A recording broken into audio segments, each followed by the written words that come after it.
I inherited a camera, a 35mm camera, when I was 7 years old, and I put that on a tripod and started taking pictures of the stars. And pretty soon one night, here came the Northern Lights, and I was hooked. And I was taking photographs of them by the late 60s, early 70s. But several years ago, I realized other people were doing it as well, and I wanted to set myself apart. So I started experimenting with different lenses that I've acquired, military surplus, some that were used for scientific purposes.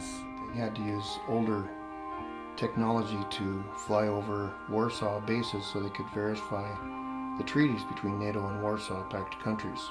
And then I cobble a camera together behind a lens. We call these Franken cameras because it's a piece of this and a part of that, literally put together and brought back to life. And I feel it gives life to the image. With the larger images, people become a part of the image. Whereas with the smaller image, you're just looking at an image of the Northern Lights. That one's my all-sky camera, so usually I'll take it and set it out in the yard somewhere and point it up, and then I catch everything. Shooting big film is expensive. You can't afford to waste a shot. So you set up and you wait. And sometimes if you're lucky, maybe that shot comes that night, but sometimes it's the next night or the next week or, well, maybe better luck next year. Now as it gets stronger, it goes from green into yellows and reds even. So currently it's somewhat weak. A clear sky as much as possible is your best odds of achieving something.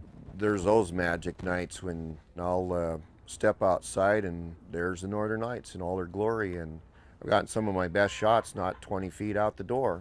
Luckily for us, there's still a couple of film processors here in Anchorage, so I'll drop my film off to them, and they know me well enough that if I need to unload my film cartridges, they let me use their dark room, and you make a nice print. Now you need a nice presentation for it.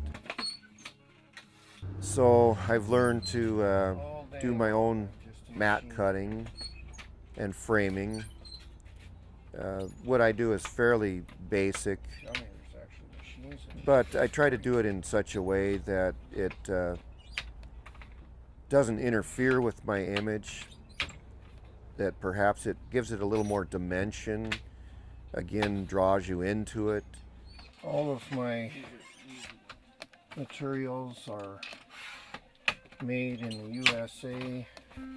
So now I pack my wares, fit as much as I can into a Chevy Astro van, and I head up to Anchorage. I start at 4:30 in the morning setting up my tent, and it takes me about 4 hours to get all my artwork hung on the walls and get everything on the shelves.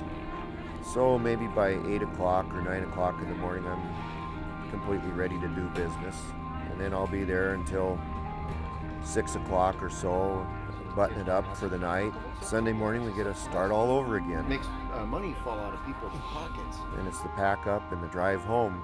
I'm lucky if I get home by about 12:30, 1 o'clock in the morning, which, as it turns out, is a perfect time to start shooting some auroras. So if the Northern Lights are acting up, then I'll be out there getting some more images.